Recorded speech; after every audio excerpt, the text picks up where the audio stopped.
Hello everyone. तो I hope आप लोगों को न्यूज़ मिल चुकी होगी। आपका नीट का जो दोबारा पेपर होना है वो 21 जून 2026 को होना है, यानी कि लमसम आपके पास अभी 1 महीना है, 1 महीना या 35 दिन के करीब है, ज़्यादा समय नहीं है। अब ये वीडियो पूरा देखिए पहले तो आप, मैं जो चीज़ें आपको एक्सप्लेन करने जा रहा हूँ उनको बहुत ध्यान से समझिएगा। हो सकता है कि आप सोचो कि कोई छोटा-मोटा क्रिएटर है और कोई व्यूज़ ज़्यादा नहीं है और लाइक शेयर ज़्यादा नहीं है, सब्सक्राइबर ज़्यादा नहीं है, तो क्या ही वीडियो देखूँ। पहले आप पूरी वीडियो देखना, फिर कमेंट सेक्शन में आप मेरे से पूछ सकते हो और इस चीज़ को मैं प्रूफ भी करके दिखाऊँगा आपको भी। नीट का एग्ज़ाम हुआ आपका 3 मई 2026 को होता है। एग्ज़ाम कैंसिल हुआ क्योंकि पता चला कि एग्ज़ाम लीक हो चुका है सीकर के माध्यम से, यानी कि सीकर जो राजस्थान में जगह है वहाँ से एग्ज़ाम के लीक होने की इन्फॉर्मेशन आई। बच्चे काफ़ी परेशान हुए, जिन लोगों ने बहुत ज़्यादा प्रिपरेशन करी थी, बहुत अच्छे से जिनको लगा था उनका आउट ऑफ आउट आ रहा है। फिर क्या होता है कि एग्ज़ाम कैंसिल होने के बाद आज एनटीए ने एक नई डेट अनाउंस करी, यानी कि आज से 1 महीने बाद की, ठीक है, 1 महीने 35 दिन बाद की डेट अनाउंस करी। इस समय तो बच्चों से तो यही कहना है कि आप फालतू की चीज़ों में ना पढ़ के पेपर पे ध्यान दीजिए आप लोग अपनी। लेकिन यहाँ पे कुछ तथ्य हैं जिसका जवाब शायद ना तो गवर्नमेंट दे पाए ना ही कोई दे पाए। अगर दे सकता है तो मेरे कमेंट सेक्शन में जरूर जवाब दीजिए, नहीं तो इस वीडियो को फॉरवर्ड करिए, लोगों को तक पहुंचाइए क्या मैं सही बोल रहा हूँ या गलत बोल रहा हूँ। मान लीजिए अभी जैसे ही एग्जाम लीक होता है उसके बाद क्या होता है कि बहुत सारे न्यूज़पेपर भर भर के आ रहे थे, ठीक है, बहुत सारे न्यूज़पेपर क्या आ रहे थे, भर भर के आ रहे थे। क्लियर। मेरे पास यहाँ पे एक न्यूज़पेपर है, मैं आपको उस न्यूज़पेपर का किस का नाम है वो नहीं दिखाऊंगा, ठीक है, एडवर्टीजमेंट आई है, ये आप एडवर्टीजमेंट देख सकते हैं। Clear. ReNEET UG 2026 victory batch only 99। Clear. तो आप एक बात सोचिए कि जिस हिसाब से डाटा मिला नीट का 23 लाख स्टूडेंट नीट में अपियर हुए थे। अब मान लो पेपर खराब हुआ, ठीक है, बच्चों का पेपर खराब हुआ। अब 23 लाख में से अगर हम लोग मान के चले 10 लाख बच्चे भी क्या करते हैं, इस मतलब मान लीजिए मैं किसी एक कोचिंग सेंटर का नाम नहीं ले रहा, बहुत बड़े बड़े कोचिंग सेंटर है, इनकी टेस्ट सीरीज ये ज्वाइन करते हैं जो मात्र 100 रुपए में है। 100 रुपए कोई बहुत बड़ा अमाउंट नहीं होता है, कोई भी दे सकता है और कोई सीरियस नीट एस्पिरेंट होगा क्योंकि उसको अपने सिलेक्शन की परवाह है, उसको सिलेक्शन की चिंता है, तो वो आपका क्या करेगा, एग्जाम के लिए अपनी प्रिपरेशन के लिए, दोबारा प्रिपरेशन के लिए इस बैच को ले सकता है, ठीक है, जो भी 100 299 में मिल रहा है, कोई बहुत बड़ा फिगर नहीं है। लेकिन अगर मान लीजिए कि आपके 23 लाख में से मैं आधा लेता हूं, यानी कि 23 का मैं कर देता हूं 11 लाख स्टूडेंट अगर इसको लेते भी हैं, ठीक है, 11 लाख स्टूडेंट अगर लेते भी हो और इनटू हम 99 करते हैं। क्लियर। तो आप देख सकते हैं, ये देखिए ये, ठीक है, कितना बड़ा अमाउंट जाएगा, ये कितना बड़ा अमाउंट होता है आपका। क्लियर। यानी क्या ये सिर्फ 11 लाख स्टूडेंट अगर इस बैच को ज्वाइन करते हैं, इन जैसे बैच को ज्वाइन करते हैं जो एक छोटी से मिनिमम अमाउंट में चलाया गया है 99 में, तो कम से कम वो करोड़ों की संख्या में पैसा बनाएंगे। पहला तो ये। दूसरा, 3 तारीख को जब नीट का एग्जाम हुआ तो बहुत सारे लोगों का सेंटर चलो पास था, लेकिन इतना भी पास नहीं था, ठीक है, बहुत सारे लोगों का centre out of the town, out of the state भी हो सकता है, मैं कंफर्म नहीं हूँ इस चीज के लिए, ठीक है, यानी कि जो कुछ लोग गांव वगैरह से बिलोंग करते हैं तो उनके लिए उनका सेंटर दूं। अगर मान लीजिए वो नीट का एग्जाम देने, अगर मान लो अभी जो 23 लाख एफियर हुए उसमें से फिर से 20 लाख एफियर होते हैं, आपने देखा आज सुबह ही गवर्नमेंट ने पेट्रोल का प्राइस इंक्रीज कर दिया 103 के करीब, यानी कि 3 रुपए बढ़ाया, तो कहीं पे 100 प्लस पहुंच चुका है पेट्रोल, अलग अलग जगह पे अलग अलग रेट हो चुका है पेट्रोल का। अब वो लोग मान लीजिए अपने व्हीकल से जाते हैं या पब्लिक ट्रांसपोर्ट से जाते हैं या फिर से वो रिजर्वेशन करा के अगर जाते हैं तो उसका खर्चा दोबारा उनको देना पड़ेगा, आने जाने का खर्चा, वहां रहने का खर्चा, वहां बैठने का खर्चा, वहां खाने का खर्चा, वहां पीने का खर्चा। क्या गवर्नमेंट इस चीज की भरपाई करेगी? क्या गवर्नमेंट इस खर्चे को उठाएगी? क्या उनके लिए फ्री ऑफ कॉस्ट रहने की सुविधा करेगी या फ्री ऑफ कॉस्ट उनके जाने की सुविधा करेगी? या फिर जब एडमिट कार्ड आएगा दोबारा तो क्या गवर्नमेंट उनको आसपास ही उनके सेंटर डालेगी?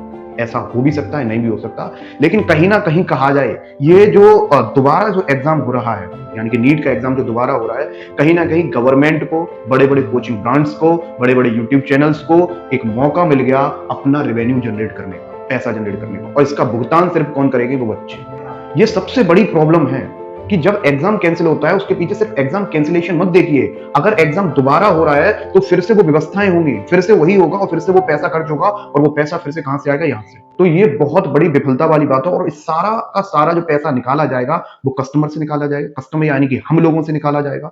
आप मान लीजिए पेपर देने गए हैं, अब वहां पे आप एक पानी की बोतल खरीदते हैं, ठीक है, पानी की बोतल अगर मान लीजिए जितने भी लोग गए वहां पानी की बोतल खरीदते हैं और पानी की बोतल की कॉस्ट है 20 रुपए की, ठीक है, 20 रुपए की कॉस्ट है। इसको इंटू अगर मैं करता हूं, अगर मान लो 12 लाख लोग नीट का एग्जाम देने जा रहे हैं और 12 लाख लोग इस पानी की बोतल को खरीदते हैं तो अमाउंट बहुत बड़ा पहुंचता है, बहुत ज्यादा, यानी कि वो एक छोटी सी कीमत यानी कि 10 से 20 रुपए की चीज भी अगर हम लोग खरीदते हैं एग्जाम सेंटर पे जाके, तो सोचो उन लोगों को कितना प्रॉफिट हो रहा है, और उनके लिए तो ये एक कहीं ना कहीं मौका हो गया दोबारा। क्या गवर्नमेंट ये सारी चीजें प्रोवाइड नहीं कराएगी क्या? फिर रहने की सुविधा, अगर मान लीजिए अभी मैंने एक केस स्टडी पढ़ी थी, शायद तमिलनाडु की थी, जाने कहा कि एक बच्ची का पेपर पड़ा, वो 300 किलोमीटर दूर अपने गांव से पेपर देने गई, उसका आने जाने खर्चा हुआ, उसके फादर ने अपनी वाइफ के जो गहने थे उनको बेच के उसकी टिकट, आने जाने की टिकट बुक कराई, और फिर उसके बाद एग्जाम कैंसिल हो जाना। अब सोचिए वो बेचारा दोबारा टिकट करा पाएगा क्या? गवर्नमेंट दोबारा टिकट करा के देगी उनको फ्री ऑफ कॉस्ट में? सबसे बड़ा सवाल यहां उठता है, एग्जाम कैंसिल हुआ वो गलत है, वो एक अलग पक्ष है, लेकिन ये चीज सबसे बड़ी है कि आपने बहुत बहुत नॉर्मली कह दिया कि 21 जून को दोबारा एग्जाम होगा, लेकिन 21 जून को जो दोबारा एग्जाम होगा, आपने स्टूडेंट्स के बारे में सोचा, उसके पेरेंट्स के बारे में सोचा, प्लस आप रेवेन्यू जनरेट करेंगे। क्यों? क्योंकि जो लोग जाएंगे अपनी कार से जाते हैं, अपने व्हीकल से जाते हैं, कैसे भी जाते हैं, वो पेट्रोल बढ़ाएंगे, पेट्रोल का प्राइस आपने बढ़ा दिया, तो इसका मतलब कहीं ना कहीं ये सोची समझी साजिश हो सकती है गवर्नमेंट। अब यहाँ पे बहुत सारे लोग आएंगे कि आप किस तथ्य को किस तथ्य से जोड़ रहे हैं, आप कैसे कह सकते हैं ये चीजें? आप खुद सोचिए ना, आप गाड़ी लेके गए थे, पिछली बार आपने जब पेट्रोल का प्राइस था 95 के करीब था, अब आप 98 या 100 प्लस पे डलवा रहे हैं, तो आपको फर्क पड़ेगा? बिल्कुल पड़ेगा। वो पैसा गवर्नमेंट नहीं दे रही है। आप किस पर्पस से जा रहे थे? नीट एग्जाम पर्पस से जा रहे थे ना। एक बार आप पेपर दिलवा के आए हैं, दोबारा फिर जा रहे हैं, तो खर्चा, तो वो खर्चा कहीं ना कहीं आपकी जेब पे ही पड़ रहा है ना। तो इस चीज के लिए क्या करना चाहिए? गवर्नमेंट ने तो बस इतना कह दिया कि अभी एनटीए का मैंने देखा था शायद कि जो फीस है वो वापस आ जाएगी, लेकिन क्या फीस इतनी वापस आएगी? मान लीजिए जितनी भी फीस है 1700 अटेंडेंट के लिए और जो भी था, लेकिन उसके बाद का जो खर्चा है क्या उससे पे हो जाएगा जो आप फीस वापस कर रहे हैं? वहां जाने का खर्चा, रहने का खर्चा, और भी बहुत सारी चीजें। ये बहुत बड़ा सोचने का विषय है। मेरे को नहीं लगता इस मुद्दे पे, सब्जेक्ट पे, इस विषय पे कोई बात भी करता है। सब लोग सिर्फ पेपर लीक की बात कर रहे हैं, लेकिन उस पेपर लीक के बाद जो दोबारा पेपर हो रहा है उसके पीछे जो कॉन्सिक्वेंसेस है उसका क्या? ये जो रेवेन्यू जनरेट करने का एक तरीका, ये बहुत गलत है। कोचिंग सेंटर्स ने नए बैचेस चला दिए, 99 रुपए, 200 रुपए, 199 रुपए, जो कि कहीं ना कहीं बहुत सोचने का विषय है, और ये एक तरीके का बहुत गलत चीज हो रही है।